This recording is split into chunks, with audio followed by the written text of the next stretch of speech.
We carry around a lot of very sensitive personal data every day on our smartphones. Can I protect it once and for all against hackers and malware? 1, 2, 3, 4. The shocking answer is no. Unfortunately, hackers are constantly stepping up their game. And it doesn't matter if we're talking about opportunist thieves or state-sponsored spies. One example, the recent revelations about vulnerabilities in Apple's iOS. Hackers managed to get access to devices that had visited a malicious website. Opening the site in a browser on your phone was enough to get it infected. Scary stuff. It's not possible to shield your phone against every bit of malware out there, and you can never completely rule out theft. But you can at least make it as hard as possible for intruders to get hold of your data. Here are 5 tips. Companies are constantly updating software, and not only for aesthetic reasons. Most updates contain security improvements that help guard your smartphone against data breaches and intrusions. They also close off newly detected weaknesses, making it harder for hackers to break through. So, when it comes to protecting your device, step 1 is always install software updates as soon as they become available. That's true especially for operating systems, but also for apps. And this applies to computers as well. I admit that sometimes updating your OS can be annoying, especially if it comes with changes to the interface you're used to. But bear in mind, a huge proportion of successful hacks exploit vulnerabilities that have already been patched. The possible inconvenience of an update does not justify exposing yourself. You've probably all heard of that, but it can't be said often enough. Open public Wi-Fi is very popular when it comes to stealing your data. Once you're connected, theoretically anyone in the vicinity can snoop on what you're doing online. Okay, not anyone. An attack like this demands specialist software and skills. But especially in crowded places like airports, it's a danger that mustn't be ignored. I've been a victim myself once, and it was really annoying because I was on holidays. Clever criminals set up their own Wi-Fi that pretended to be the Wi-Fi of the hotel I was staying in. Public Wi-Fi is tempting without question. It's mostly faster than your mobile internet connection and you save money. But if you're not 100% sure a wireless network is reliable, don't connect.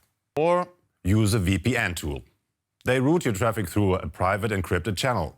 So even if someone is monitoring your traffic, they won't be able to see what you're up to. This is especially important for Android users.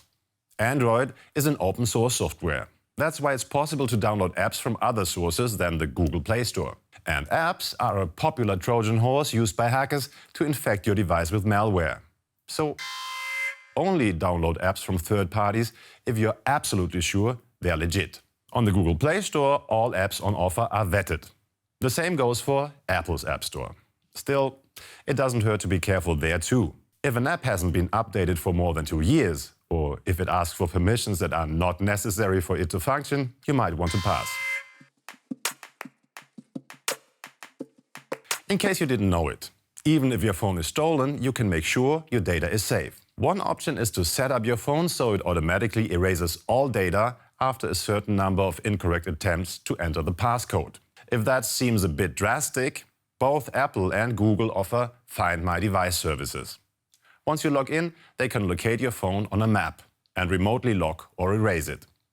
The features can be accessed through your Google or Apple account. You can also make a missing phone ring, helpful for drawing attention to the thief.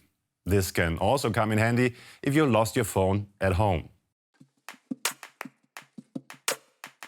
Okay, let's assume you're not using 1234 as a password for unlocking your device. Still, there are some things that are especially important on smartphones. One is, don't leave online services unlocked. I admit, auto login is a very convenient feature, especially on smartphones. Typing passwords on a small screen can be really annoying. But it's also a huge liability.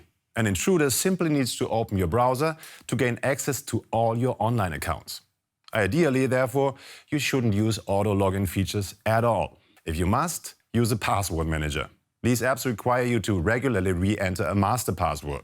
And don't use the same password for more than one app or service. If that one password gets found out, it can be used to access a whole range of private information. One last advice: answer security questions wrong. Sounds weird? It's not. Security questions often ask for things like your mother's maiden name or the name of your first pet. Chances are high that this information can be picked up from a site like Facebook, and it could be enough to reset a password and start breaking into your accounts. So it's clever not to stick to the truth here. There's one downside though: you have to remember your mother's fake maiden name, if that was the security question. These steps might not protect your data against all cyber criminals out there, but they make it less likely that they will be able to steal your identity, delve into your personal life, spend your money, control your phone, and generally make your life miserable. What do you do to protect your phone? And is there a smartphone scam you want to warn other people of? Write it in the comments. And if you have a digital topic you would like us to cover, let us know as well. Hope you enjoyed this video. Bye-bye. 1